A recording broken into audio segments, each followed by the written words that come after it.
Fala aí, futuro policial militar, beleza? Por aqui, Tenente Márcio Bachur, e hoje daremos continuidade aos nossos estudos sobre a Constituição Federal, lá na matéria Noções de Direito Constitucional para a Polícia Militar do Estado do Rio de Janeiro.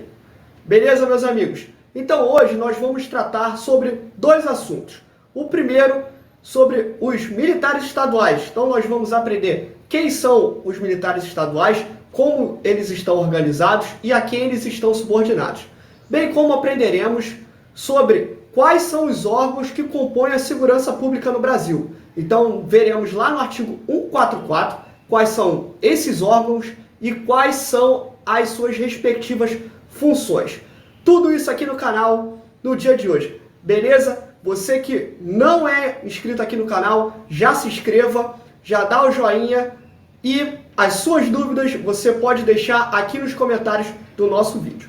Além disso, meu amigo, o material em PDF que eu usarei aqui no vídeo de hoje estará disponível na descrição do vídeo, tá bom? Material 100% gratuito. Lembrando que o nosso projeto é um projeto filantrópico, então o projeto que eu criei um sistema, ele quer ajudar você a ser o futuro policial militar, futuro bombeiro militar ou demais concursos que tenham a nossa matéria. Beleza? Então vamos dar andamento à nossa aula e eu vou abrir diretamente aqui no nosso PDF que eu preparei com muito carinho para os senhores. E traremos aqui no nosso PDF, primeiramente, o estudo do artigo 42 da Constituição Federal, que versará sobre os militares estaduais. Então tá aqui na tela dos senhores, beleza? E vamos dar andamento no nosso estudo. Tela cheia. Meus amigos, primeiramente, quem são os militares estaduais? A quem eles estão subordinados? Qual é a organização? Primeira coisa que você deve ter em mente é que o conceito dos militares estaduais encontra-se no artigo 42 da Constituição Federal. Então veremos agora, na sua tela, o artigo 42 da Constituição Federal, na qual faremos a leitura com a seguinte redação. Os membros das polícias militares e corpos de bombeiros militares, instituições organizadas com base na hierarquia e disciplina, são militares dos estados, do Distrito Federal e dos territórios. Volta a tela para mim. Então, meu amigo, quem são os militares estaduais? São os policiais militares e os bombeiros militares. Os militares da União são aqueles militares das Forças Armadas. No caso, estamos falando aqui no artigo 42 sobre policiais militares e bombeiros militares. Bachur, como que eles estão organizados? Conforme a redação do artigo 42, eles estão organizados em dois pilares, a hierarquia e a disciplina. Bachur, o que é hierarquia e o que é disciplina? Veremos à luz do Estatuto da Polícia Militar do Estado do Rio de Janeiro esses dois conceitos, agora na tela dos senhores.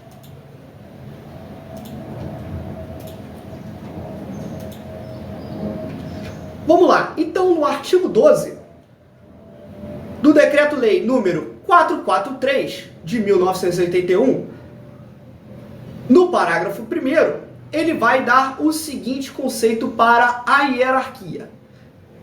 É a ordenação da autoridade em níveis diferentes dentro da estrutura da Polícia Militar. A ordenação se faz por postos ou graduações, dentro de um mesmo posto ou de uma mesma graduação. Se faz pela antiguidade no posto ou na graduação. O respeito à hierarquia é consubstanciado no espírito de acatamento e sequência de autoridade. Bachur, explica aí o que esse artigo, esse parágrafo 1º do artigo 12 do Estatuto do Policial Militar quis dizer. Então, meu amigo, é o seguinte. A polícia militar, como já fala militar, ela é organizada através dos postos e graduações. Então, é uma pirâmide, onde nós temos no topo da carreira o coronel, seguido pelo tenente-coronel, seguido pelo major, pelo capitão, pelo primeiro-tenente, segundo-tenente, aspirante a oficial, subtenente, primeiro-sargento, segundo-sargento, terceiro-sargento, o cabo, o soldado. O soldado está dividido em 3 classes, C, B e A, que a gente vai ver aqui ao longo da nossa aula. Então, essa estruturação é chamada de hierarquia. Então, é a organização da nossa corporação. E essa hierarquia, ela está organizada em postos e graduações. Os postos são conferidos aos oficiais. E qual é o primeiro posto, Bachur? Segundo-tenente. Então, o aspirante oficial, ele aspira ao posto de oficial. Então, ele é o aspirante durante 6 meses. Passados 6 meses, ele vai ser promovido ao primeiro posto de segundo-tenente. Aí sim ele é oficial. Então, os oficiais, que vai de segundo-tenente até coronel, ocupam postos. Quem confere estes postos? Anota isso daí. É o governador de cada estado.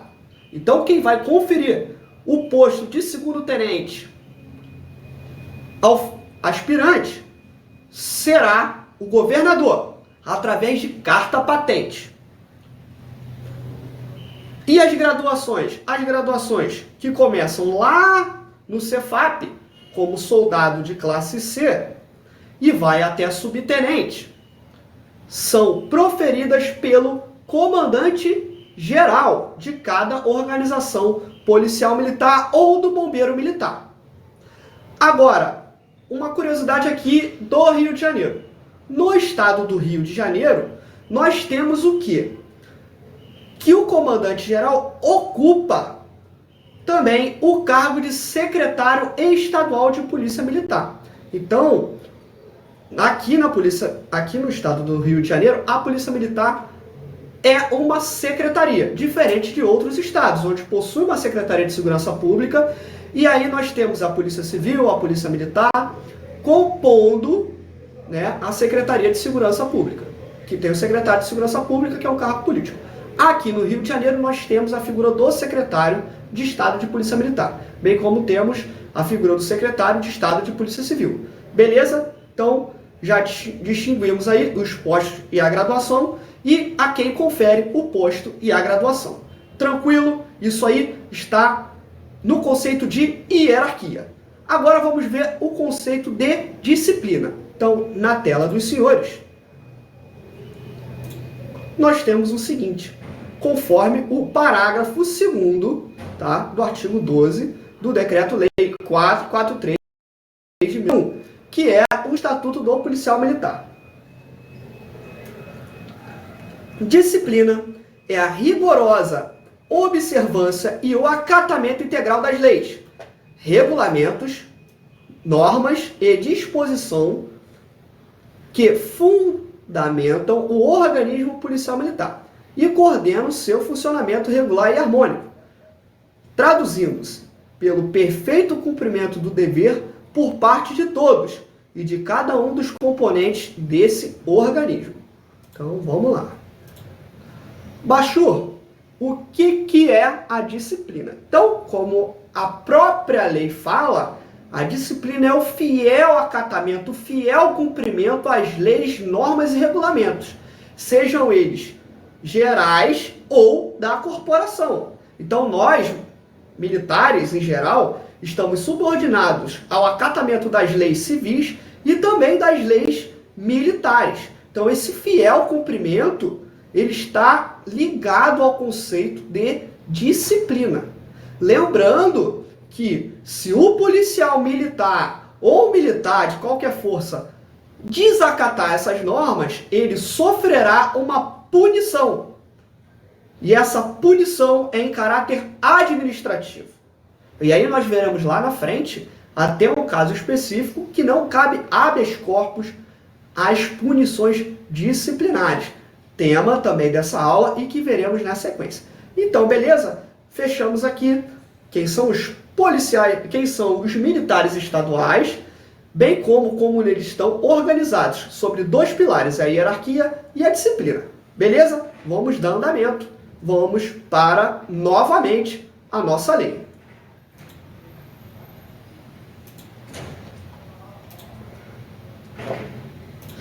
Então vamos à leitura da redação do parágrafo 1º. Aplicam-se aos militares dos estados, do Distrito Federal e dos territórios, além do que vier a ser fixado em lei, as disposições do artigo. Anota, meu amigo, artigo 14, parágrafo 8, que fala sobre os direitos políticos referentes aos militares. Artigo 40, parágrafo 9, que fala sobre tempo de serviço, tempo de contribuição, a fins de aposentadoria. Artigo 142, parágrafo 2º e parágrafo 3º, que vai falar sobre os militares federais, porém, sobre causas que afetam também os militares estaduais. Cabendo à lei estadual específica dispor sobre as matérias do artigo 142, parágrafo 3º, inciso 10, que ele vai falar aqui sobre a conferência dos postos e graduações. Tranquilo? Sendo as patentes dos oficiais conferidas pelos respectivos governadores. Então, tela de novo cheia para o tio. E aí vamos falar sobre o parágrafo 1º. Então, meu amigo, o que o parágrafo 1º quer dizer para nós? Que os militares, eles estão subordinados a normas, às demais normas que estão na Constituição Federal. A exemplo, vai falar sobre os direitos políticos. Então, os militares, eles precisam eles precisam ter alguns requisitos e eles têm algumas condições tanto para votar quanto para ser eleito. E isso a gente vai ver na sequência. E lá no final do parágrafo 1º, fala-se sobre a conferência das patentes, que são os postos dos oficiais. Então, como eu falei aqui no início da aula, os postos, né, através de carta patente, no caso dos militares estaduais, bombeiros e PMs, são conferidas pelo governador. Tranquilo? Então, aqui, recapitulando rápido. E as graduações são conferidas pelos comandantes gerais de cada organização, policial militar ou bombeiro militar, tanto dos estados, do Distrito Federal e dos territórios. Apaga território, não temos mais, não é tema da prova dos senhores saber o que é isso. Tranquilo? Vamos dar prosseguimento. Então aqui vou fazer a divisão de tela e a gente vai entrar no nosso material didático. Tranquilo?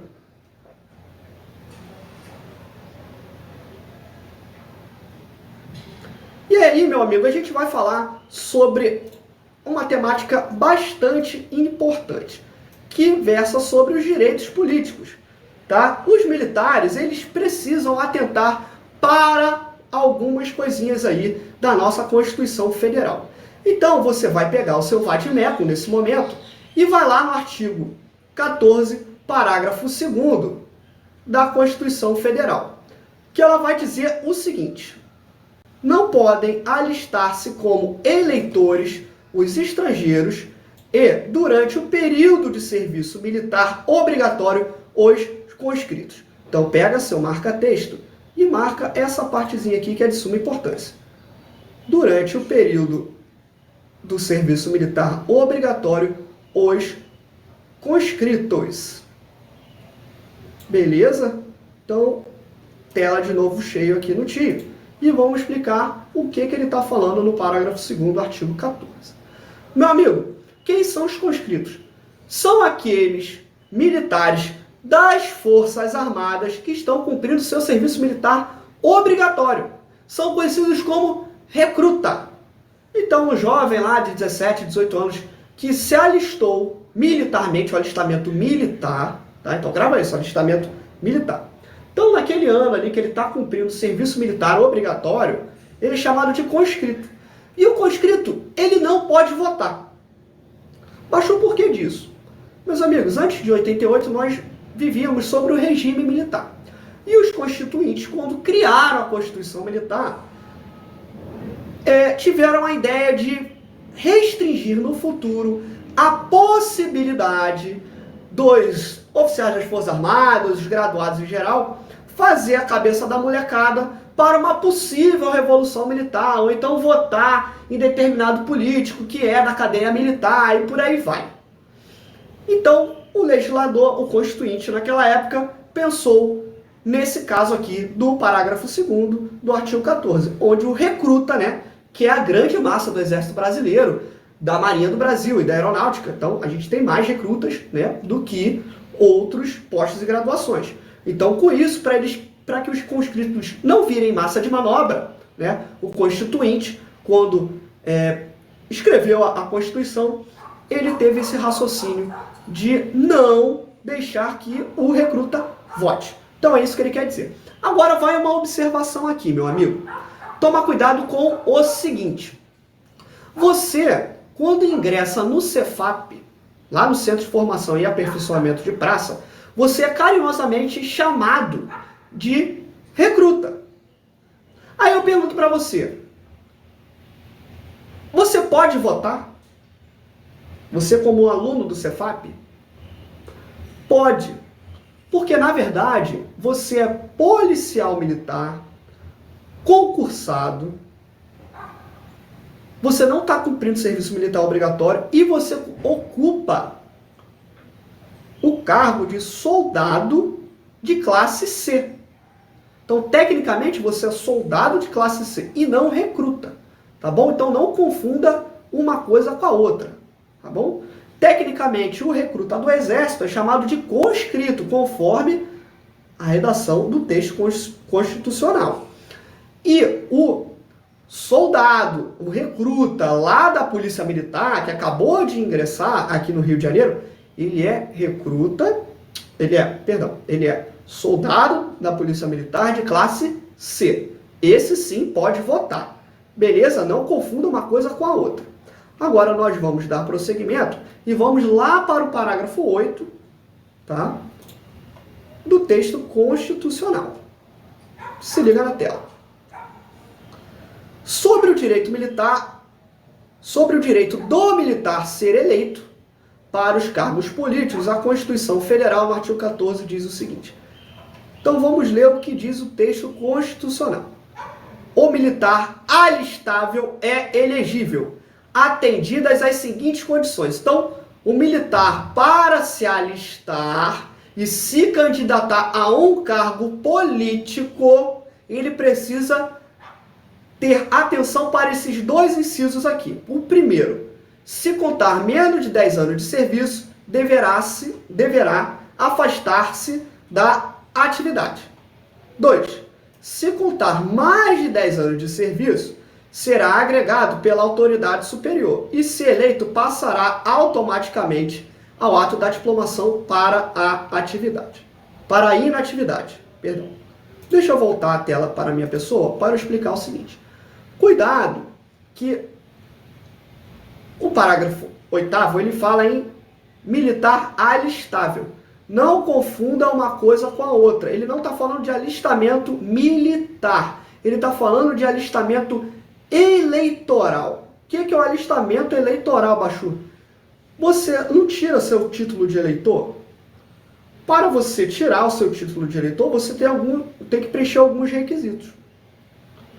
Então, quando você vai lá tirar seu título de eleitor, na verdade você está se alistando para poder votar ou concorrer a um cargo público. Um cargo eletivo, tá? Cargo público eletivo. Por exemplo, concorrer ao cargo de vereador, prefeito, deputado estadual, deputado federal, governador, senador, presidente da República. Então, esses são os cargos eletivos, tá bom? E aí, tem uma redação do Tribunal Superior Eleitoral, que inclusive eu deixei um link no material dos senhores, que explica isso categoricamente. Então tá aqui, ó, na tela dos senhores.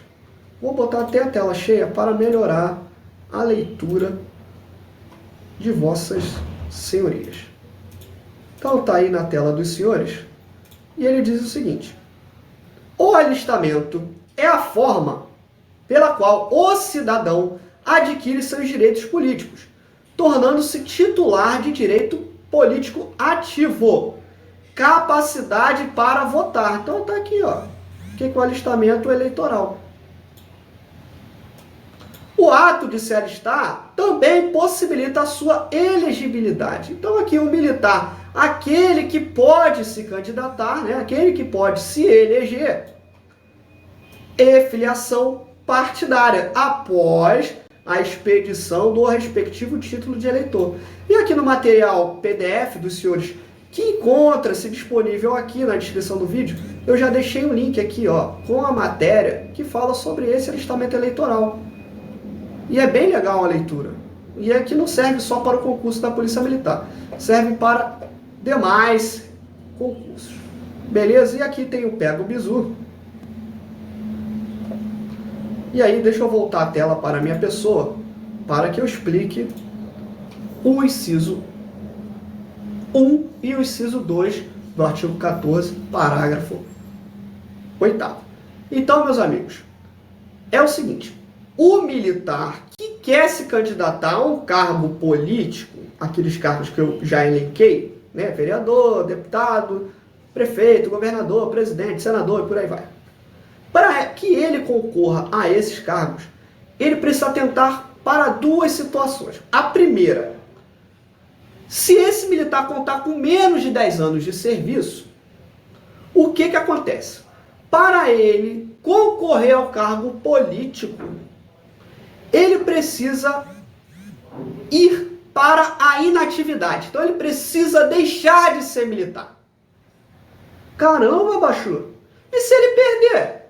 Se ele perder, azar dele. AZM, azar militar. Ele não vai ser mais policial militar ou militar das Forças Armadas, de onde ele seja, e também não ganhou o cargo político dele. Ele vai ficar a ver navios. Isso é a situação do inciso 1, tá? Para aquele militar que possui menos de 10 anos de serviço. Agora, vamos para o militar que tem mais de 10 anos de serviço. Tem 10 anos ou mais. Bachur, como é que funciona para esse militar que tem mais de 10 anos de serviço? Então, é o seguinte. O militar que tem mais de 10 anos de serviço, ele, para concorrer ao seu cargo político, ele não precisa pedir baixa. Porém, ele ficará na situação de agregado. Bachur, o que é a situação de agregado? Então, nós temos uma lei específica, que eu já vou colocar na tela dos senhores, que define a agregação do militar um afastamento temporário, concedida pela autoridade máxima do órgão a que ele pertence. E aí eu tenho o seguinte, vou dar um exemplo para elucidar os senhores. Quando eu era comandante de esquadrão lá no Regimento de Polícia Montada, na Cavalaria da Polícia, eu tive um sargento que concorreu ao cargo de deputado estadual. E aí ele entrou com fez uma participação informando que ele se alistou, né, se filiou a um partido político e tal, para ele concorrer ao cargo eletivo de deputado estadual. Dei prosseguimento a essa documentação e foi concedido a ele o estado de agregação. Então, esse sargento, enquanto ele estava concorrendo lá no período eleitoral, ele foi afastado totalmente das suas funções de militar. E aí, saiu o resultado da eleição. Ele perdeu. O que aconteceu com ele? Ele voltou ao quartel e voltou a desempenhar as suas atividades de policial militar normalmente. E Bachur, se ele tivesse ganho a eleição? Se ele tivesse ganho a eleição, é o seguinte. No ato da diplomação dele, ele seria automaticamente excluído das fileiras da corporação e passaria para a inatividade. Ou seja, ele será um militar inativo. Perdoa aqui, falei bem, ele não vai ser excluído, não. Ele vai ser inativo. Ele vai ser um militar da reserva. E aí nós temos alguns casos, né? Ah, se contar tantos anos de serviço, ele recebe valor proporcional e tal, mas isso aqui não é matéria de noções de direito constitucional. Aí seria, talvez, lá em legislação aplicada da PEMESP, porém a gente precisa esperar o edital para ver se vai ser cobrado esse tipo de matéria. Mas vamos nos ater aqui. Então, vamos lá. Se ele ganhasse, ele iria para a reserva e assumiria o seu cargo político. Tranquilo? Isso para o militar que tem 10 anos ou mais de serviço. Então, recapitulando, o militar que tem menos de 10 anos de serviço, ele vai ter que pedir a baixa dele, tá? Ele vai deixar de ser militar para concorrer ao cargo político. Se ele perder, azar dele, ele vai ficar sem o cargo político e não é mais policial militar. E o cidadão, ou policial militar, bombeiro militar ou qualquer outro militar, que tem mais de 10 anos de serviço, igual ou mais, se ele ganhar, ele vai para a reserva, vai para a inatividade e assume o cargo político dele. Isso quando? Lá no ato da diplomação, tá bom? E se ele perder, ele retoma as atividades dele como policial militar normalmente. Então vamos botar o nosso material aqui PDF na tela para passar alguns bisus aos senhores. Então aqui, ó, pega o bisu. Eu estou falando exatamente o que eu acabei de explicar aos senhores. Então tá aqui para vocês lerem depois, tá? O que eu acabei de explicar. Então tá aqui, pega o bisu para vocês memorizarem. E a situação do agregado está aqui, no artigo 5º, tá? A linha A do decreto-lei, está aqui o número do decreto, 4.902, de 16 de dezembro de 1965. Então é onde a gente encontra o conceito aqui de militar agregado. Tranquilo? Vamos dar prosseguimento ao baile. Isso aqui eu já falei, pessoal. Ó, do militar, do recruta, da polícia militar, que ele é o soldado PM lá da classe C. E no nosso material, aqui mais abaixo, meu amigo,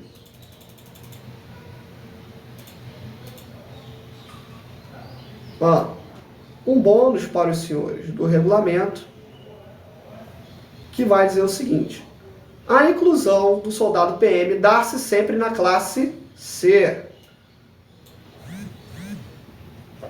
Se não for aprovado no curso de formação, será excluído da corporação. Óbvio, né? Se aprovado, então aqui, ó, a situação dos senhores, graças a Deus, permanecerá na classe durante os 5 primeiros anos. Então, nos seus 5 primeiros anos de incorporação, você é soldado da classe C. Decorrido o prazo de 5 anos, o soldado da classe C vai ser declarado soldado da classe B. Tranquilo? A qual permanecerá até completar 10 anos de serviço e por aí vai. Pessoal, isso aqui sofre variação, tá bom? Ao longo do tempo. Não vou entrar nessa discussão aqui, porque senão tomaria muito tempo da nossa aula. O que você precisa saber está aqui, no parágrafo 5º. Tá? Eu só coloquei para que vocês tenham consciência de que existe isso. Agora a gente vai falar sobre o tempo de contribuição para fins de aposentadoria. Então volta a tela aqui para a minha pessoa. Então, pessoal, é o seguinte. O artigo 42, lá no parágrafo 1º e parágrafo 2º, ele faz remissões a outros artigos da Constituição Federal que vão falar também sobre os militares estaduais em casos específicos. Um desses casos que veremos agora é sobre o artigo 40 da Constituição Federal, que vai falar sobre tempo de contribuição no serviço federal, estados e municípios. Então, vamos à leitura do nosso material e voltarei para explicar na sequência. Sobre o tempo de contribuição para fins de aposentadoria, nós temos o seguinte. O artigo 42, parágrafo 1º, faz remissão a outros artigos, no qual os militares estão submetidos. Então, está aqui, ó, qual é esse artigo? O artigo 40, tá? Então, já anota no seu vade-mecum, na sua Constituição Federal, o artigo 40, parágrafo 9, que diz o seguinte. O tempo de contribuição federal, estadual, distrital ou municipal será contado para fins de aposentadoria. Observado o disposto no parágrafo 9 e parágrafo 9A do artigo 201. E o tempo de serviço correspondente será contado para fins de disponibilidade. Então vamos falar sobre este artigo aqui e o que ele quer dizer de maneira bem simples. Beleza? Tá aqui, né? Vou voltar a tela para a minha pessoa e vou explicar. Meu amigo, vou explicar de maneira bem simples com o meu caso, tá? Um caso real e que sirva de exemplo para os senhores e que vai explicar o artigo 40, que é o seguinte. Para quem não sabe, eu fui sargento de carreira do Exército Brasileiro. Então, eu fiz o concurso da Escola de Sargento das Armas. Fiquei no Exército durante um bom período e prestei o concurso para oficial da Polícia Militar. Fui aprovado e, no ato da minha aprovação, no ato de posse do cargo de policial militar, eu apresentei a documentação do Exército demonstrando todo o meu tempo de serviço durante o Exército Brasileiro. E aí é o seguinte, todo esse tempo de serviço que eu tive lá nas Forças Armadas no Exército Brasileiro foi contabilizado para fins da minha reforma, da minha reserva remunerada. Então, quando eu ingressei na Polícia Militar, eu não comecei a contar meu tempo de serviço do zero. Eu começo a contar meu tempo de serviço lá quando eu ingressei nas fileiras do Exército Brasileiro. Tranquilo isso aí? É isso que o artigo 40 quer dizer. Mas isso não se aplica só para o Exército Brasileiro, não se aplica só para serviço militar. Por exemplo, eu tive um amigo que antes de ingressar na Academia de Polícia Militar, ele era guarda municipal. Então, ele era um servidor público do município. Então, todo o tempo de contribuição dele, lá do município, foi levado para a Polícia Militar. Então, é isso que este artigo quer dizer. E tem mais uma coisa bem legal para os servidores aqui do estado do Rio de Janeiro. Nós temos a figura do triênio. O que é o triênio? A cada 5 anos é adicionado, né? Vou dizer assim, tem um adicional de maneira prática, tá? Para não entrar no mérito do direito administrativo e não confundir a cabecinha dos senhores. Então, a cada 5 anos de ser, triênio, tá? A cada 3 anos de serviço, você ganha uma porcentagem no seu salário. E quando eu ingressei na Polícia Militar do Rio de Janeiro, eu já tinha, se eu não me engano, na época, 6 anos de serviço público. E aí eu já entrei ganhando 3 triênios. Olha que legal. Então você aí que vai prestar o concurso da Polícia Militar, saiba que você já vai trazer todo esse tempo de serviço que você tem nos outros serviços públicos para a corporação. Tranquilo? Vamos voltar à leitura aqui. Beleza. Fechou? Vamos aqui agora à leitura do artigo 201. Na tela dos senhores, o artigo 201 da Constituição Federal.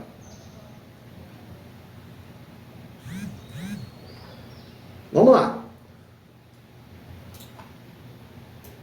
O tempo de serviço militar exercido nas atividades de que tratam os artigos 42, 142 e 143 e o tempo de contribuição ao regime geral da Previdência Social ou regime próprio da Previdência Social terão contagem recíproca para fins de inativação militar ou aposentadoria. Então, vou marcar até aqui, que é onde interessa para o concurso de soldado da Polícia Militar. Então, tá aqui, ó. E aí, vamos voltar a tela para o tio e vou explicar aos senhores o seguinte. Meu amigo, é o seguinte. Se você é militar das Forças Armadas e você ingressa na Polícia Militar, exemplo, o tempo de contribuição, o tempo lá nas Forças Armadas será contabilizado na Polícia Militar. Isso aí acho que todos entenderam. Agora vamos modificar um pouco a nossa história, que a gente entrar aqui no artigo 201. Digamos que você trabalha no português. O que é o português, baixo? Trabalho em carteira assinada. A gente chama vulgarmente na Polícia Militar, aqui, o jargão nosso, como português. Esse tempo de contribuição lá no regime geral vai servir para fins de inatividade na Polícia Militar? Vai sim. Bem como nas Forças Armadas. Se você trabalhou de carteira assinada e ingressou nas Forças Armadas depois, através de concurso, esse tempo também se soma. Bem como ocorre também no oposto. Por exemplo, se você cumpre serviço militar temporário nas Forças Armadas, exemplo, você é militar temporário.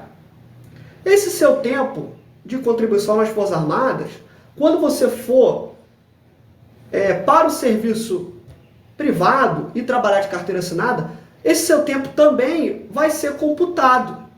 E é isso que o artigo 201 está falando. Beleza? Então aqui, ó, é um pouco diferente do artigo que a gente tratou anteriormente, lá do artigo 40, porque lá versa sobre os militares especificamente. E aqui ele fala também do regime geral da Previdência. Tranquilo? Então, aqui de maneira simples, quando eu falo regime geral, estou falando do trabalhador de carteira assinada, para que vocês não confundam as suas mentes.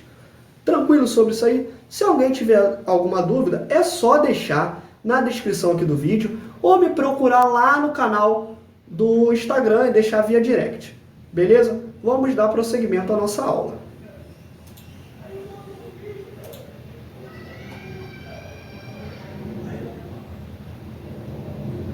Agora aqui de maneira bem legal, nós vamos tratar sobre alguns artigos da Constituição Federal, que ele vai falar lá sobre os militares federais das Forças Armadas, mas que cabem, acima de tudo, aos militares estaduais. Tranquilo? Então, o primeiro que eu vou falar aqui para os senhores é sobre o artigo 142 da Constituição Federal, parágrafo 2º. E aí já está o comentário aqui em vermelho, porém, como está no PDF, eu vou passar da leitura da letra fria da lei para o vídeo aqui na minha pessoa, explicando sobre o que ele está versando. Tá? Então, ó, o parágrafo 2º do artigo 142 da Constituição Federal diz o seguinte: não caberá habeas corpus em relação a punições disciplinares militares. Mas o que é habeas corpus? Habeas corpus é o seguinte, caboclo, é um remédio constitucional. Então, vou escrever aqui, ó. É um remédio, de maneira simples, tá, pessoal?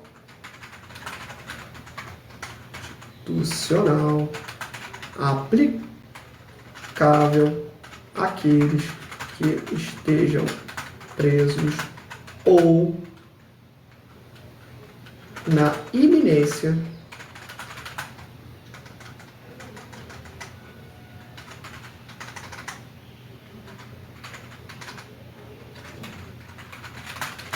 perderem sua liberdade.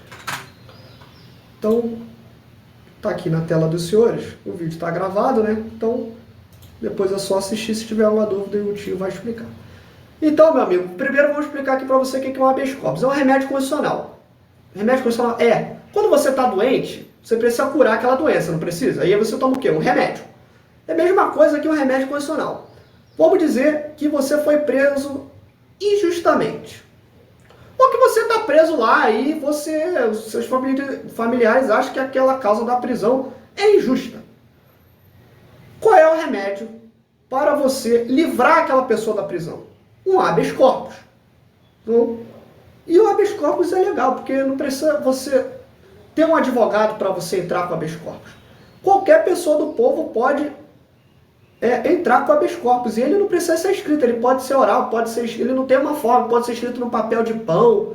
É uma curiosidade, tá, meu amigo? Só para eu ilustrar para os senhores. Mas vamos lá. E o habeas corpus, ele cabe, então, para pessoas que estão presas ou para pessoas que estão na iminência de ser presas.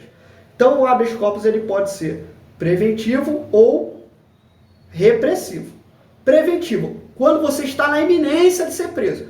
Então, olha, cara, eu estou sendo perseguido, eu sou um perseguido político, querem me prender injustamente. E aí você entra na justiça com pedidos de habeas corpus preventivo, para evitar a minha prisão.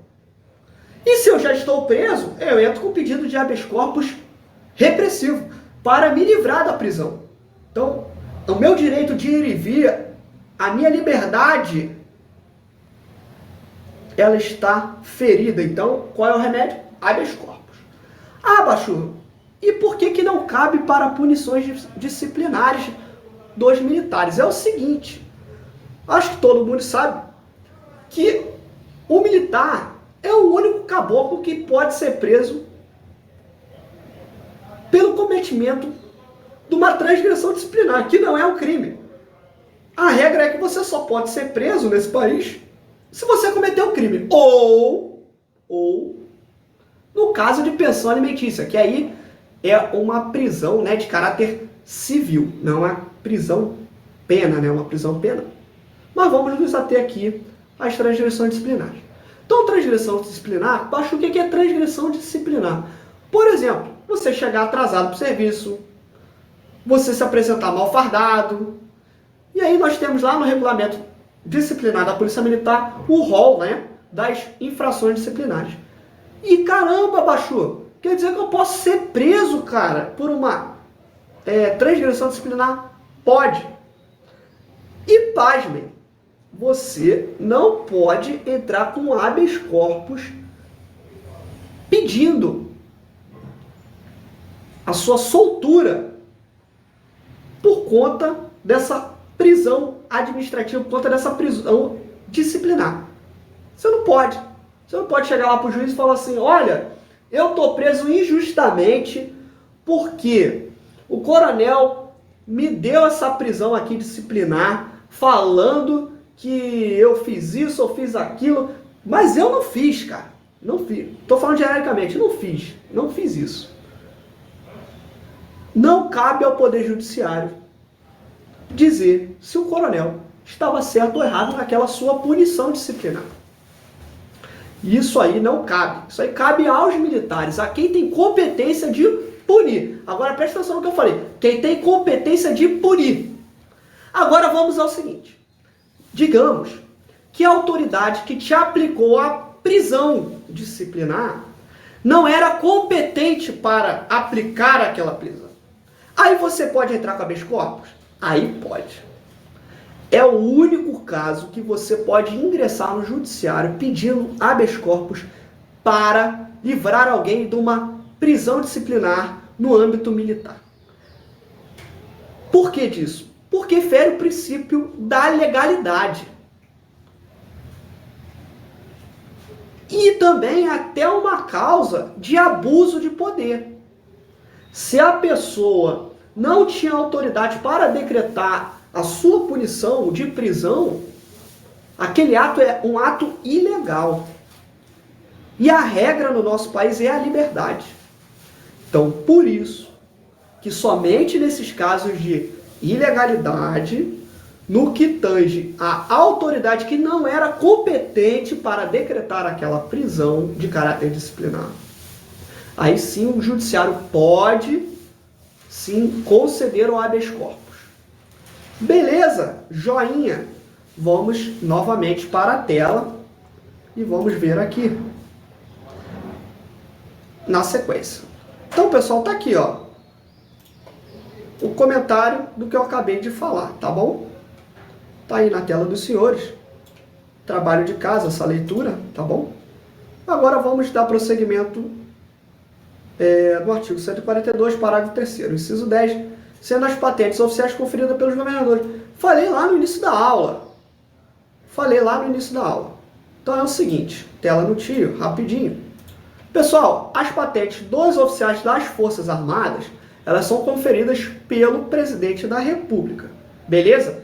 E dos governadores, e dos oficiais dos estados, dos militares estaduais, PM e bombeiro, ela é conferida pelos governadores. É isso que ele está falando aqui na lei, tranquilo? Então, dos policiais militares, conferidos pelos governadores de cada estado. E dos oficiais das Forças Armadas, conferidas pelo presidente da República. Tranquilo? Vamos dar uma olhada na nossa Constituição, no artigo 142, rapidinho, para desencargo de consciência. Então, rapidinho, abram lá no artigo 142, para a gente falar um pouquinho dele. E você ter intimidade com o assunto militares, seja ele da União e seja ele dos estados. Tá bom? Lembrando que aqui na nossa aula eu estou versando especificamente sobre os militares estaduais. Tranquilo? Vamos lá. Chegando ao artigo 142. Então tá aqui. Das Forças Armadas. As Forças Armadas constituídas pelo... Vamos lá, deixa eu botar aqui na tela dos senhores. Perdão, vamos lá.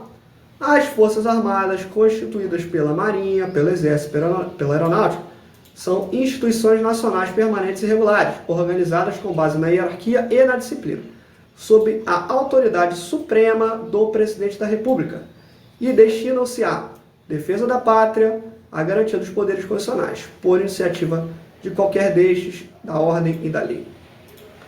Então vamos lá. Parágrafo 2º falamos, tá?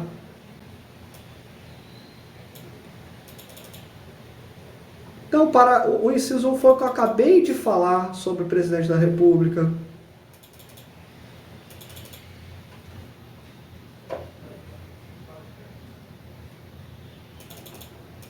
Aqui, ó, marca isso aqui. Inciso 4 do artigo 142. Ao militar são proibidas a sindicalização e a greve. Isso aqui cabe tanto para o policial militar, bombeiro militar e os militares das Forças Armadas. Beleza?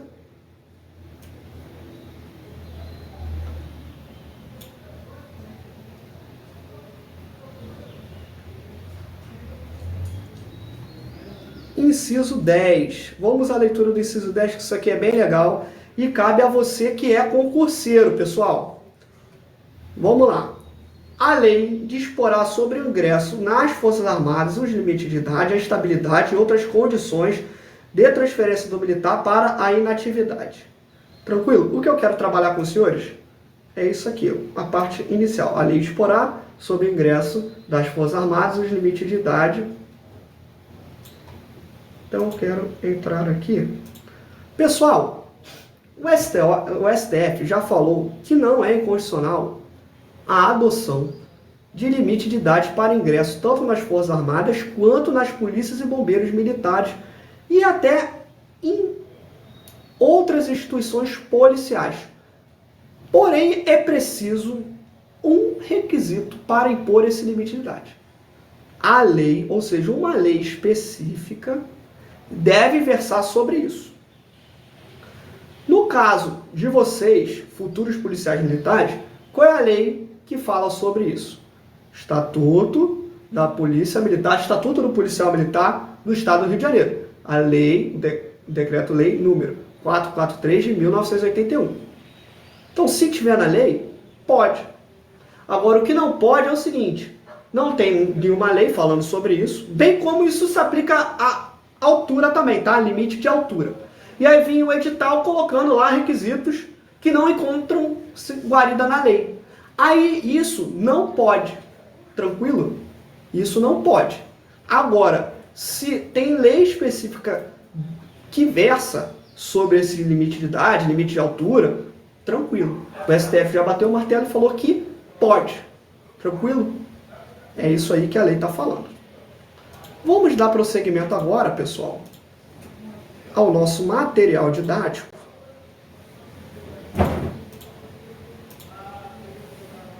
E a gente vai trabalhar agora sobre uma temática de suma importância para a prova dos senhores. Então, pessoal, a gente vai versar nesse momento sobre o artigo 144 da Constituição Federal, que fala sobre a segurança pública. Então, tela no tio. E a gente vai falar agora sobre os órgãos que compõem a segurança pública no Brasil, bem como as suas atribuições, as suas funções constitucionais. Já vou fazer a seguinte consideração, o seguinte alerta. Eu tratarei este assunto de forma técnica, de forma fria, como se encontra na lei. Por que eu estou fazendo esse alerta? Porque possivelmente alguns guardas municipais estarão assistindo a live. E aí eu falarei que ele não é policial. Porém, isso aí não é o tio que está falando, não. Isso aí é o Supremo Tribunal Federal, conforme veremos aqui no julgado que está constando aqui no nosso material. Não fiquem chateados. Tranquilo? Então, olho na tela e vamos à leitura do nosso artigo 144 da Constituição Federal. A segurança pública, dever do Estado. Então aqui, ó, já marca no seu vademecum. Dever do Estado, direito e responsabilidade de todos. Muitas pessoas na sociedade esquecem disso aqui, ó. Ela só quer cobrar do Estado, mas esquece que a segurança pública, ela é responsabilidade de todos e não só do Estado. É dever do Estado, mas a responsabilidade, ela é dividida a todos nós. É exercida para a preservação da ordem pública e da incolumidade das pessoas e do patrimônio, através dos seguintes órgãos. Então, nós temos do inciso 1 até o inciso 6. Quais são os órgãos que fazem parte da segurança pública do Brasil? Então, vamos lá. Olho no tio, tela compartilhada, e vamos falar um pouquinho sobre o artigo 144. Então, a primeira observação que eu falo é o seguinte: dever do Estado. Então, o Estado, ele tem por obrigação fornecer a segurança pública. O uso legítimo da força compete ao Estado. Repito, o uso legítimo da força, a atribuição do poder de polícia compete somente ao Estado. Porém, a responsabilidade pela segurança pública, ela é conferida tanto ao Estado quanto também a todos os cidadãos. Então, você que está assistindo a live também é responsável pela segurança pública. Baixou? Sério? Sim. Quando você faz uma denúncia ao Disque Denúncia, ou chamando o 90, informando que está acontecendo um crime naquele momento, você está contribuindo para a segurança pública. Então, é responsabilidade de todos. E é isso que o artigo 44 está falando. E para o que serve esse dever e essa responsabilização? Está aqui. Preservação da ordem pública e da incolumidade das pessoas e do patrimônio. Então vamos explicar de trás para frente. O que é essa incolumidade das pessoas e do patrimônio? é você preservar vidas, preservar a integridade física de pessoas e preservar o seu patrimônio. Então, quando você evita um roubo, você está preservando o patrimônio. Quando você evita um homicídio, uma lesão corporal, você está preservando a vida e a integridade física da pessoa. E tudo isso faz parte da preservação da ordem pública. Bachur, o que é essa preservação da ordem pública? Bachur, o que é ordem pública? Então nós temos um decreto aqui, que a gente vai ver na sequência, que versa sobre a organização das polícias militares e dos bombeiros militares, que é o chamado R200. Ele fornece um conceito bem legal sobre ordem pública. Pessoal, de maneira clara, concisa e objetiva e sucinta,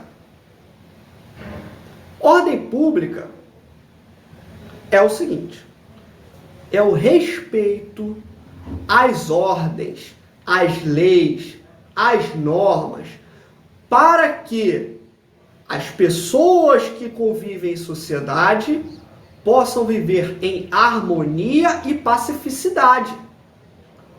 Então, quando você respeita, quando você acata a lei, a norma, você deixa de ferir um direito alheio.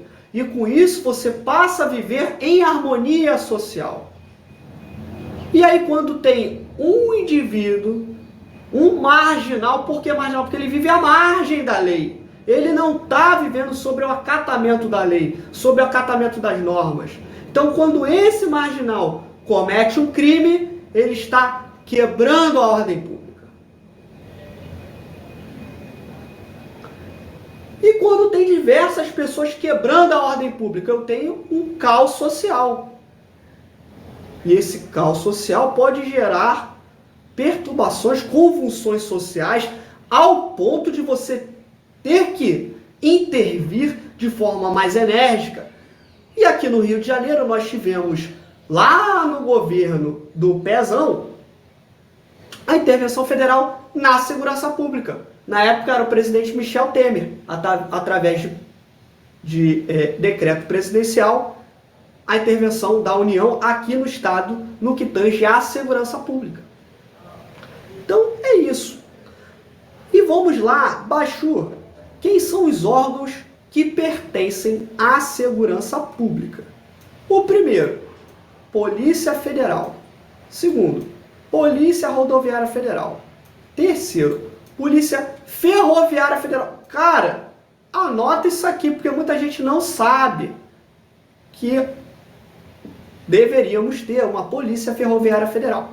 Depois temos as polícias civis, polícias militares e corpos de bombeiros militares, polícias penais, estaduais e distrital. Vou fazer uma consideração rapidinha aqui, vou explicar o material dos senhores, como é que ele está organizado. Então eu vou falar sobre esse pega-bizu aqui, vou falar sobre a Força Nacional de Segurança, conceito de ordem pública, eu já falei para os senhores, então tá aqui, é só ler depois. O decreto que eu falei para os senhores aqui é esse aqui, ó, 88.777 de 1983. Isso aqui é o link, tá, pessoal? Um hiperlink. Então, quando você estiver lendo aí no seu computador, é só clicar nele que já vai abrir direto nesse hiperlink. Lembrando, pessoal, que este decreto aqui, ele foi assunto para o concurso de oficial da Polícia Militar. Então, pode ser que no edital, né, ele cobre sobre este decreto, lá em legislação aplicada à PEMERG. Contudo, a gente não sabe ainda o que virá, né, sobre legislação aplicada à PEMERG. Então, a gente precisa aguardar o edital. Então, vou falar agora sobre tudo isso e vou falar sobre este quadro aqui. Vou deixar este quadro na tela dos senhores. Deixa eu diminuir um pouquinho aqui para que eu possa explicar. Então, rapidinho. Olho. Opa. Tela cheia aqui no tio. Meus amigos, o que a gente precisa saber? Os órgãos que estão elencados lá nos incisos do artigo 144 são órgãos que somente o Congresso Nacional pode criar. Então, aquele rol ali que vai do 1 ao 6, ele é um rol taxativo. Baixo, o que você está falando, velho? Estou falando o seguinte, que não pode vir um prefeito de determinada cidade e criar uma polícia municipal. Não cabe a ele fazer isso. Para que seja criado um órgão de segurança pública previsto no artigo 144 da Constituição Federal, é preciso que o Congresso Nacional se reúna e crie esse órgão. Então, no ano de 2019, nós tivemos a criação da Polícia Penal. Então, instituído através de decreto, através de emenda constitucional, votada no Congresso Nacional. Tá? Se eu não me engano, foi a emenda constitucional número 104 de 2019, que aí cria a Polícia Penal em âmbito federal e em âmbito estadual. Beleza? Então, só dessa forma pode ser criado um órgão de segurança pública. Agora vamos a uma coisa bem interessante. Dividindo a tela com os senhores, eu tenho o seguinte, meus amigos. As polícias, elas vão se dividir de algumas formas e vamos ver como ela se divide. Esse quadro esquemático aqui, eu retirei, e aí vou dar o crédito da onde eu tirei, obviamente. Eu tirei do livro. Deixa eu jogar para cá, aumentar. Eu tirei do livro do professor Pedro Lenza, Direito Constitucional,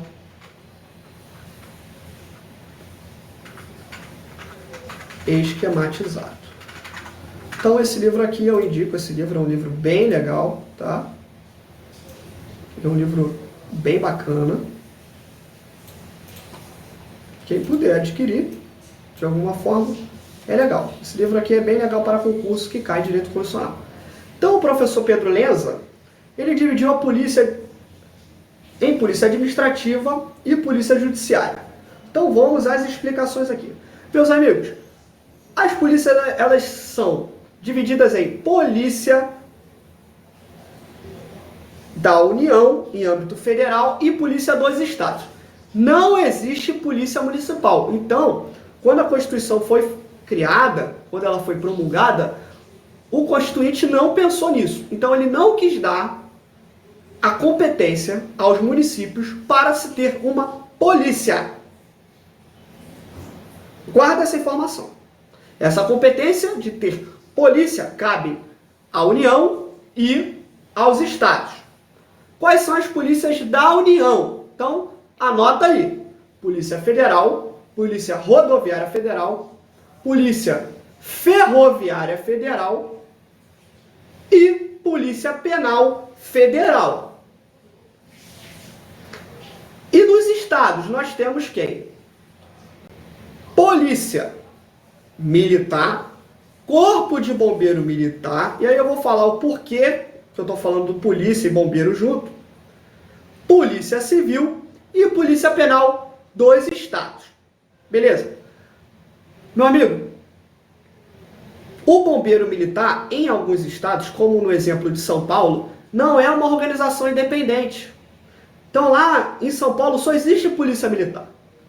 E o bombeiro, na verdade, ele é um policial militar que tem especialização para atuar como bombeiro. Então é apenas um órgão. Lá só existe polícia militar. Beleza? Então por isso que eu dividi dessa forma. Agora vamos a uma outra divisão, que é sobre o que é polícia administrativa e polícia judiciária. Vamos falar sobre polícia administrativa. O que é a polícia administrativa? Deixa eu voltar aqui para mim, tela cheia. O que é a polícia administrativa? A polícia administrativa é aquela que faz o policiamento ostensivo, que trabalha para prevenir o crime. Diferente da polícia judiciária. A polícia judiciária, ela vai trabalhar para o quê? A polícia judiciária, ela trabalha para reprimir o crime. Reprimir de que forma? Investigando para prender os autores do crime. E Bachur, por que ela fala polícia judiciária? Primeira observação que eu faço. A polícia judiciária não faz parte do poder judiciário. Ela faz parte do poder executivo, seja da União, que é o caso da Polícia Federal. Então, a Polícia Federal, ela é a polícia judiciária da União. E nos estados, a Polícia Civil. Porém, elas fazem parte do Poder Executivo. E por que eu chamo de Polícia Judiciária? Simples. Porque a Polícia Civil, a Polícia Federal, é ela que vai trabalhar para angariar as provas de autoria e materialidade para que aí sim possa ser dado o andamento na persecução penal, ser oferecida a denúncia pelo Ministério Público ao juiz, ao judiciário, para que aquela pessoa possa ser processada criminalmente. Então, por isso que a gente chama de polícia judiciária. Porque, querendo ou não, ela está atrelada ao poder judiciário. Ela trabalha para o poder judiciário. Entendeu? Por isso que ela é chamada de polícia judiciária. E aí o conceito de polícia judiciária está lá no artigo 4º do Código de Processo Penal. Já pega aí o vade-mecum, abre no Código de Processo Penal, pega o seu marca-texto e marca lá o artigo 4º. Beleza? Top? Vamos dar prosseguimento. Novamente, material na tela. E vamos aqui. Polícia Administrativa Especial. Essa subdivisão aqui carece de explicação.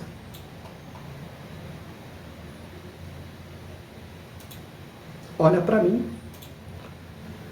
A Polícia Penal, criada em 2019, ela é uma polícia administrativa com caráter especial. Por que caráter especial? Porque ela tem uma finalidade especial, que é manter a disciplina dentro dos estabelecimentos penais, dentro dos presídios, seja em âmbito da União, os presídios federais, quanto nos estados. Então, apesar dela ser uma polícia administrativa, ela não é ostensiva, ela não fica na rua prevenindo o crime. Porém, ela mantém a ordem pública dentro dos estabelecimentos penais, mantendo a ordem, mantendo a disciplina dos presos, evitando fuga, fazendo escolta de preso. Aqui no Rio de Janeiro, né, nós temos o SOI, né, o Serviço de Operações Especiais lá dos policiais penais, um serviço de excelência, em que faz a condução do preso do presídio até a vara lá penal para o preso ser processado e julgado. Beleza? Então, a Polícia Penal tem essa atribuição, tá bom? E ela é uma polícia administrativa. Beleza? Vamos agora à leitura da lei para fazermos uma coisa bem legal aqui. Então, vou voltar aqui.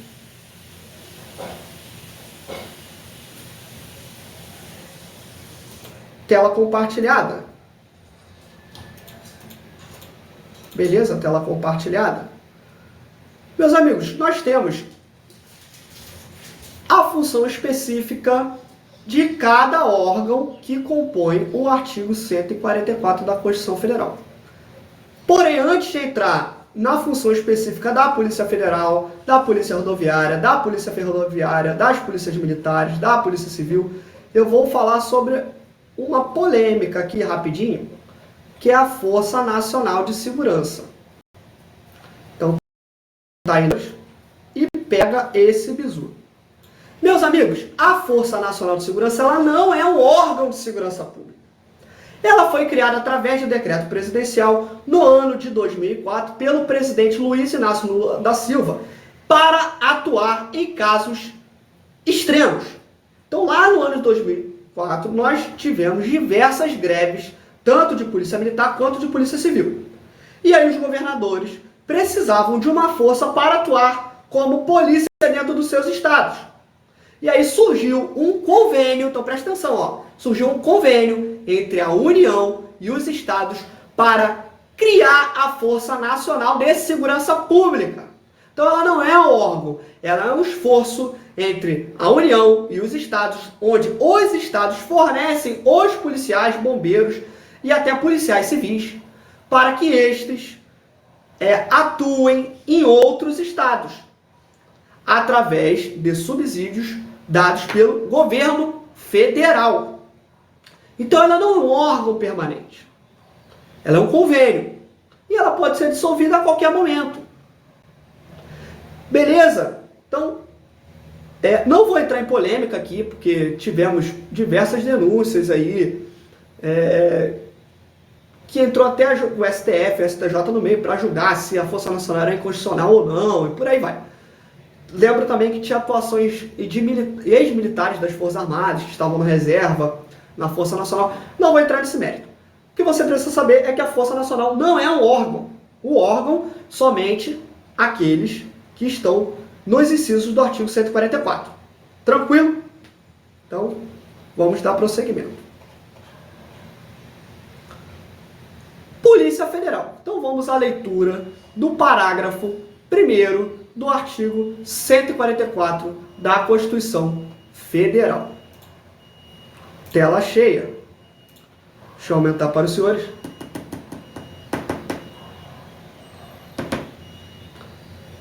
Parágrafo 1º. A Polícia Federal, instituída por lei como órgão permanente, organizado e mantido pela União, ou seja, ela pertence ao governo federal. Estruturada em carreira, destina-se ao seguinte, vamos lá, muita atenção nisso daqui.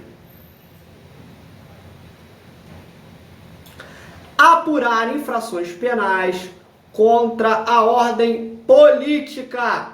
Então, se for um crime político, um crime que envolva, políticos ou envolva os direitos políticos, as garantias políticas, exercício político e por aí vai, a competência é da Polícia Federal e social, ou em detrimento de bens, serviços e interesses da União ou de suas entidades autárquicas e empresas públicas, assim como outras infrações cuja prática tenha repercussão interestadual ou internacional e exija repressão uniforme segundo se dispuser em lei. Então olha aqui pro tio, rapidinho, de forma simples e que interessa de forma fácil para você fazer a prova da Polícia Militar. Por exemplo, se acontece um crime contra a Caixa Econômica Federal ou dentro da Caixa Econômica Federal, dentro da Universidade Federal, em qualquer lugar do país, contra uma autarquia federal, exemplo, Agência Nacional do Petróleo, Agência Nacional de Transportes Terrestres, ANAC, contra bens da União, tudo isso vai ser competência da Polícia Federal. Crimes que tenham repercussão internacional, crimes interfronteiriços entre um país e outro, são de competência da Polícia Federal. Crimes interestaduais, repercussão que mereçam repressão uniforme, competência da Polícia Federal. Um exemplo recente agora é o que está acontecendo entre os garimpeiros e os índios Yanomamis. Então, aquela situação lá, compete à Polícia Federal investigar. SAF. Vamos dar prosseguimento. Tela dividida. 2. Prevenir e reprimir. Ó, grava isso aqui, que aí tem uma observação. Prevenir e reprimir o tráfico ilícito de entorpecentes e drogas, a fins o contrabando e o descaminho. O restante deixa para lá. Ou a gente tem que se ater a essa parte aqui, ó. Vou pegar o marca-texto para marcar para os senhores a parte importante. Prevenir e reprimir o tráfico ilícito de entorpecentes e drogas, o contrabando e o descaminho. Meu amigo, olha para mim aqui. A Polícia Federal é a única polícia, repito, a Polícia Federal é a única polícia que ela consegue atuar como polícia administrativa e ao mesmo tempo como polícia judiciária. Repito, a Polícia Federal é a única polícia que consegue trabalhar como polícia administrativa e polícia judiciária. Por quê? Primeiro, por força de lei. Prevenir e reprimir. Então, prevenir compete à polícia administrativa. Repressão, polícia judiciária. Mas agora vamos pensar na parte prática. Se alguém aqui já viajou para outro país por vias terrestres, um país de fronteira com o Brasil, por exemplo, Paraguai, já deve ter observado que o patrulhamento de fronteira ele é realizado tanto pela Polícia Rodoviária Federal quanto pela Polícia Federal. E a Polícia Federal ela está ali ostensivamente na fronteira para prevenir os crimes. Obviamente, se ela observar algum crime em andamento, ela vai prender e vai investigar. E aí, nesse momento que ela passa a investigar, ela trabalha como polícia judiciária. Mas antes da investigação, quando o agente da Polícia Federal está ali na fronteira, visivelmente, ostensivamente, ele está trabalhando como o quê? Polícia ostensiva. Tranquilo? Então ele está ali prevenindo o crime. Ah, Baixo, o que é esse descaminho, contrabando? Cara, contrabando de cigarro, evasão de divisa. Então aí são exemplos de crimes aí de descaminho e contrabando. Tranquilo? Sonegação fiscal aí na fronteira e tal, as pessoas não pagam os impostos para atravessar com os materiais e por aí vai. Não é tema da prova dos senhores. Se vocês fossem fazer uma prova para a Polícia Federal, Rodoviária Federal, eu entraria na temática. Porém, a gente precisa ser objetivo para que você consiga a sua aprovação. Tranquilo? Vamos dar andamento.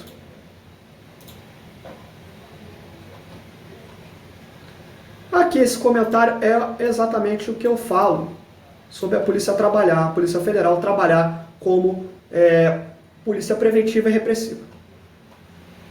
E o inciso 3, exercer as funções de polícia marítima, aeroportuária e de fronteiras. Como eu acabei de falar no exemplo prático.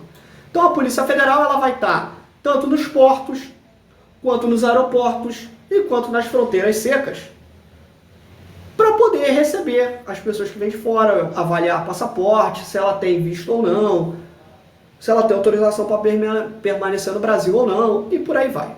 Então é isso que ele está falando aqui nesse inciso 3. No inciso 4, já falei também para os senhores, exercer com exclusividade, então aqui ó, com exclusividade, marca aí, as funções de Polícia Judiciária da União, como eu falei para os senhores. Então agora nós vamos falar sobre a Polícia Federal e suas competências. Tela cheia no tio. Meu amigo, é o seguinte. A Polícia Rodoviária Federal, ela possui como competência exercer o policiamento ostensivo nas rodovias e estradas federais. E onde que estão descritas as competências da Polícia Rodoviária Federal? Anota aí. Está no nosso material, mas anota aí. Artigo 20 da Lei 9.503 de 1997, que é o Código de Trânsito Brasileiro. Então, no artigo 20, estão disciplinadas as competências da Polícia Rodoviária Federal. Agora, escreve o seguinte, anota o seguinte, a Polícia Rodoviária Federal não investiga nada. A Polícia Rodoviária Federal não é polícia judiciária. Então ela só vai fazer o patrulhamento. Se ela se deparar com um crime e ela precisar proceder para o distrito policial, para a delegacia, para que seja feita uma investigação, aí compete a Polícia Federal, se for circunscrição federal, ou a Polícia Civil, dependendo do caso concreto. Não vou entrar em discussão disso aqui também. O que você precisa saber é o seguinte, a Polícia Rodoviária Federal, a ela cabe o policiamento ostensivo. Então ela trabalha como polícia preventiva. E aí ela faz o quê? Se pegar um crime, ela não vai investigar. Ela leva para a Polícia Federal ou para a Polícia Civil. Dependendo do caso, dependendo do local que o patrulheiro lá da Polícia Rodoviária se encontre. Beleza? Safo? Então aqui no nosso material de vocês, tela cheia, tá aqui. O tio deixou para vocês aqui o que eu acabei de falar. Tá?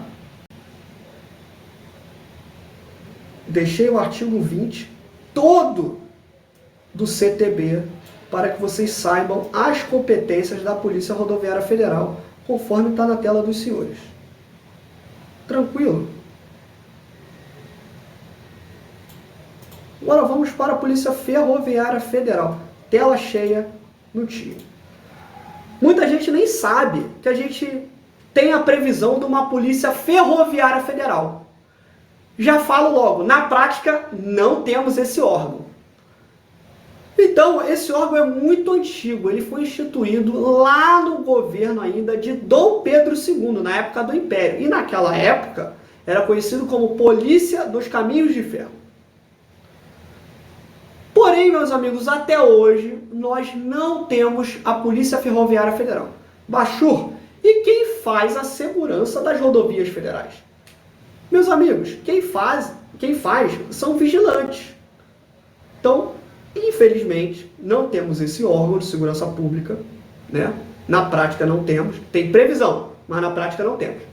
Então quem faz são vigilantes, que não são policiais. Tranquilo? Pessoas particulares, privadas, né? De empresas privadas de vigilância. Na prática é isso que temos. No material PDF dos senhores, que está compartilhado na tela, eu deixei aqui um projeto de lei de autoria da senadora Rosa de Freitas, que foi uma tentativa de criar, né, efetivamente, a Polícia Ferroviária Federal. Porém, até hoje, isso aqui não é uma realidade. Esse projeto de lei foi arquivado, tá? E nós seguimos sem uma Polícia Ferroviária Federal.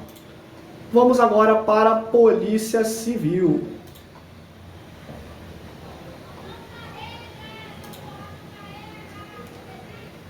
A Polícia Civil está disciplinada lá no artigo 4º, da seguinte forma. A Polícia Judiciária, dentro dos estados, tá?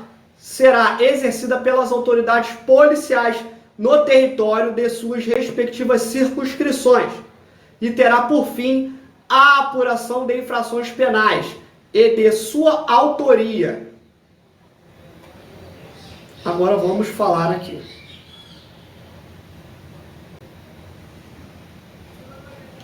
Parágrafo 4º. Esse artigo aqui, meu amigo, ele refere-se ao Código de Processo Penal, que eu já havia falado para os senhores mais no início da aula. CPP, Código de Processo Penal. Tranquilo? Agora nós vamos falar sobre o artigo 144, parágrafo 4º, que fala especificamente da Polícia Civil.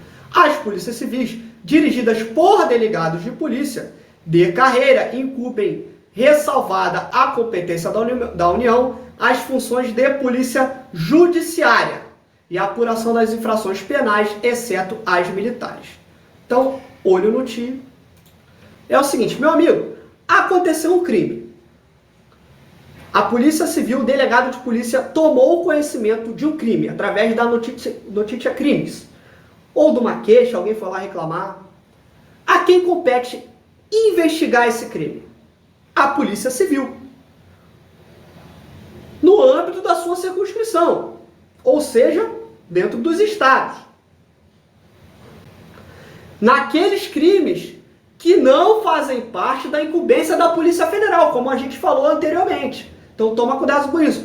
Ah, e qual é a outra exceção? A quem não cabe a apuração da infração penal? Crimes militares. Então, crimes militares, aqueles que estão lá no Código Penal Militar, a esse cabe a quem investigar? Aos militares. Tranquilo? Então, quando se tratar de crime militar, não compete à Polícia Civil. Por exemplo, o crime de deserção. Então, o recruta maluco deixou de comparecer ao quartel por mais de 8 dias. Cometeu um crime militar. Isso aí vai ser apurado por quem? Pela Polícia Civil? Óbvio que não. Será apurado pelos militares. Tranquilo? Como eu já falei sobre a Polícia Civil, das suas atribuições, né? Lá no início da aula, vou dar prosseguimento. E vamos falar sobre quem agora? Vejamos. Polícia Militar e Bombeiro Militar. Muita atenção. Vou botar a tela cheia e muita atenção. Vamos à leitura e comentário sobre a letra fria da lei do parágrafo 5º e 6º do artigo 144 da Constituição Federal, que vai falar sobre a Polícia Militar e o Bombeiro Militar. As polícias militares cabem à polícia ostensiva. Então já falei o que é a polícia ostensiva. O que é a polícia ostensiva, acabou? É aquela polícia que trabalha para a prevenção do crime, trabalha na rua, fardada, que você, cidadão, vai identificar o policial militar ou a polícia ostensiva de relance, através de quê? Do seu fardamento, da sua viatura e dos seus equipamentos. Então você olha rapidamente, porra, ali tem um policial militar, ali tem um policial rodoviário federal, vou correr para ele que ele vai me defender. É isso que é a polícia ostensiva. Beleza? E serve para quê? Preservação da ordem pública, que a gente falou lá no início, explicando o conceito de ordem pública, quando eu falei lá no artigo, o que era essa ordem pública referente à segurança pública no artigo 144. Quem está junto com a polícia militar? Presta atenção aqui, ó. Corpo de bombeiro. Que cabe ao que o corpo de bombeiro? As execuções da atividade de defesa civil, né? Resgate e por aí vai. Agora vamos uma coisa importantíssima. Parágrafo 6. Botei uma seta gigante aqui, ó.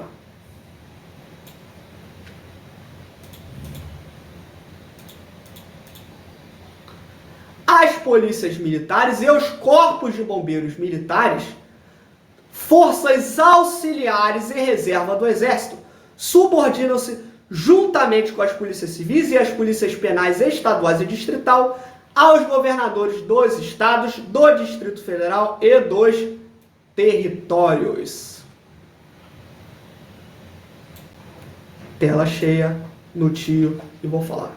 Meus amigos, tanto a polícia militar quanto o corpo de bombeiro são forças auxiliares e reserva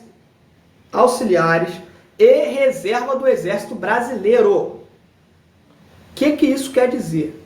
Quer dizer que nós, policiais militares e bombeiros militares, estamos atrelados por força de lei e regulamento ao Exército.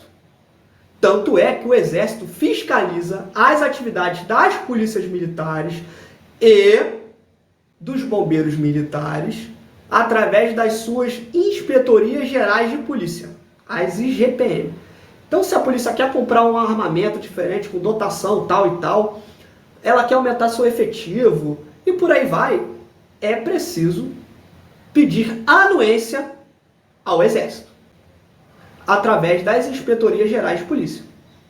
Inclusive cursos que a corporação fornece, né? A Polícia Militar criou um curso, curso de cavalaria que eu fiz, curso de operações especiais, curso de ações táticas. O Exército, ele pode fiscalizar esses cursos. Atualmente, quem faz essa fiscalização, quem faz esse controle de cursos é o Comando de Operações Terrestres, o COTER. Tá bom? E essa fiscalização direta, direcionada, ela é feita através da IGPM, tá? Que é a Inspetoria Geral de Polícia Militar. SAFA. E, como já falei aqui diversas vezes, o bombeiro militar, a polícia militar, a polícia civil e a polícia penal dos estados subordinam-se ao governador de cada estado. Tranquilo? Safo isso aí, pô, matéria mais do que batida aqui na aula de hoje, falando demais sobre isso. Será que cai na prova? E aqui eu deixo os conceitos aqui para os senhores realizarem a leitura, tá no material PDF. Lembrando que o material PDF tá na descrição do vídeo, tranquilo? Então vamos passar aqui. A Polícia Penal, o tio Baixo já falou sobre a Polícia Penal, tá no PDF. E agora a gente vai falar sobre um tema polêmico. Cola no tio aqui. Tela dividida. E vamos ao seguinte. Eu vou fazer a leitura do parágrafo 8º, do artigo 144 da Constituição Federal, que fala sobre a Guarda Municipal. Você que é guarda municipal não fica chateado comigo, eu vou falar de forma técnica. É a letra fria da lei. Os municípios poderão constituir guardas municipais destinados à proteção de seus bens, serviços e instalações, conforme dispuser a lei. Vou repetir. Pega o seu marca-texto e marca isso aqui, ó. Destinadas à proteção de seus bens, serviços e instalações. Observem o seguinte. Primeira observação do tio. A Guarda Municipal, ela não está descrita nos incisos do artigo 144, que são aqueles incisos que falam lá, ó, são órgãos da segurança pública, Polícia Federal, Rodoviária Federal, Ferroviária Federal, Polícia Militar, Bombeiro Militar, Polícia Penal. Observe que a Guarda Municipal não está disciplinada lá. Ela está disciplinada num parágrafo. E a lei fala o seguinte, a Constituição Federal fala o seguinte, a sua destinação é proteção de bens, serviços e instalação. E em nenhum momento ele fala em policiamento ostensivo.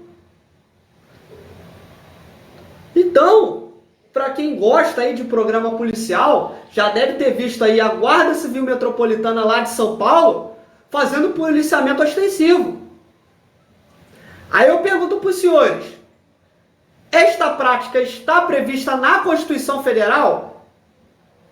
Aí agora o guarda municipal ficou puto e está falando o seguinte, mas peraí, irmão, lá no ano de 2014 foi criada a Lei 13.022 que fala sobre o Estatuto da Guarda Municipal. É verdade. E lá, meu amigo, pô, tem falando aí sobre ajudar os órgãos policiais. Pois é, tem. Porém, meu amigo, rola um processo lá no STF questionando a constitucionalidade de alguns incisos desta lei. Que lei é essa? O Estatuto das Guardas Municipais. Então, o que nós temos hoje? Para a sua prova da Polícia Militar, se você não quer errar. Eu não estou aqui, meu amigo, para discutir se é certo ou é errado. Eu estou aqui para fazer você ser aprovado. Se perguntar para o tio Bachur como oficial da Polícia Militar, pô, Bachur, você acha legal? Cara, eu acho legal a Guarda Municipal ajudar, sim. Eu acho legal a Guarda Municipal atuar no policiamento ostensivo e até ajudar a reprimir alguns pequenos delitos. Desafogaria a Polícia Militar. Porém, eu tenho que ser técnico, meu camarada. E, tecnicamente, a lei não prevê isso. Ah, mas o Estatuto Geral da Guarda Municipal prevê? Beleza, meu amigo. Qual é a nossa lei maior? É a Constituição Federal. E qualquer outra norma e lei criada nesse país aqui tem que estar à luz da Constituição Federal.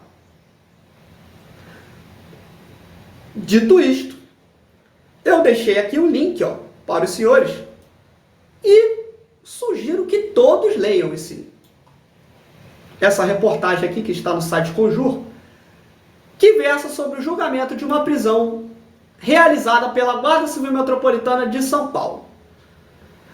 Chegou ao plenário do STF esse julgado e lá discutiu-se se aquela prisão realizada pela GCM estava conforme a Constituição Federal. E no final do julgado, meus amigos, entendeu-se que a prisão realizada pela GCM naquele âmbito não estava conforme a Constituição Federal. E daí a prisão foi declarada ilegal, inconstitucional. Então, meu amigo, para a sua prova de policial militar, o que vale? Para a sua prova de policial militar, o que vale? Vale o que está descrito na Constituição Federal, no parágrafo 8º. A destinação da Guarda Municipal é proteção de bens, serviço e instalação. Repito, proteção de bens, serviço e instalação. Por curiosidade, sou teimoso, vou colocar na tela cheia, a tela dos senhores, o Estatuto da Guarda Municipal, que é o Estatuto Geral, tá? Lei 13.022, de 2014. Olha isso aqui. 2 princípios. Proteção dos direitos humanos, beleza. Preservação da vida, redução do sofrimento de perda, beleza. Agora, olha isso aqui, patrulhamento preventivo. Opa! Patrulhamento preventivo aonde? Dentro de uma praça? Se for dentro de uma praça, dentro do hospital municipal, dentro da prefeitura, dentro de parque, onde a administração cabe ao município, beleza. Para quê? Preservar os bens, patrimônio. Agora, vamos aqui ao artigo 5º desse estatuto.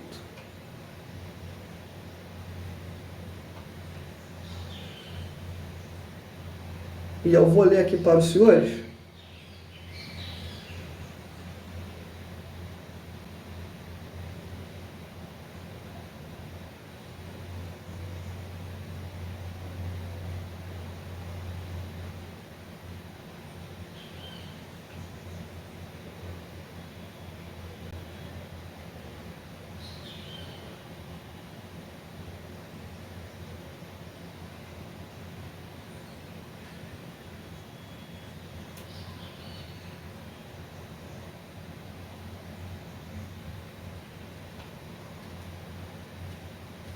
Olha o que diz aqui.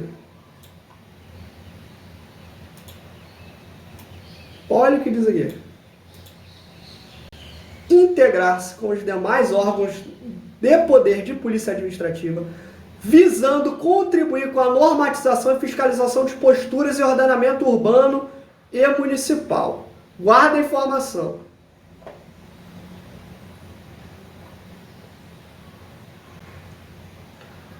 Colaborar de forma integrada com órgãos da segurança pública em ações conjuntas que contribuam com a paz social.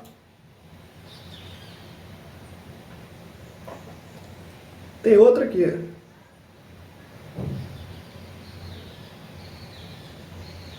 Garantir o atendimento de ocorrências emergenciais ou prestá-lo direto e imediatamente quando deparar-se com elas. E tem outras aqui, tem várias. Vou voltar aqui. Não vou ficar entrando nessa polêmica. Então, pessoal, o STF, através da uma ação direta de inconstitucionalidade, ela ainda está julgando alguns incisos aqui do artigo 5º desse Estatuto Geral da Guarda Municipal, que extrapolam as funções destinadas à guarda conforme o parágrafo 8º, artigo 144 da Constituição Federal. Tranquilo, meus amigos? Vamos chegando a mais um término de aula. Já peço que você deixe as suas dúvidas aqui nos comentários. Peço que se inscreva no canal ainda quem não é inscrito. O material que eu usei, o material didático que o tio aqui escreveu, é totalmente gratuito. Esse projeto é filantrópico, eu não cobro nada para ninguém. Não tenho nada a ver com a Polícia Militar. Pô, não, eu sou tenente da Polícia Militar, beleza, mas é um trabalho meu. Não tem nada a ver com a instituição Polícia Militar. Então, deixo isso aqui bem claro. Tranquilo? Baixa o material, estuda. Se tiver dúvida, me procura lá no Instagram, Márcio Bachur, fácil de achar. Me manda mensagem no direct, no privado, ou, de preferência, na descrição do vídeo. Meu amigo, muito obrigado. Forte abraço e bons estudos. E fiquem com Deus, meus amigos.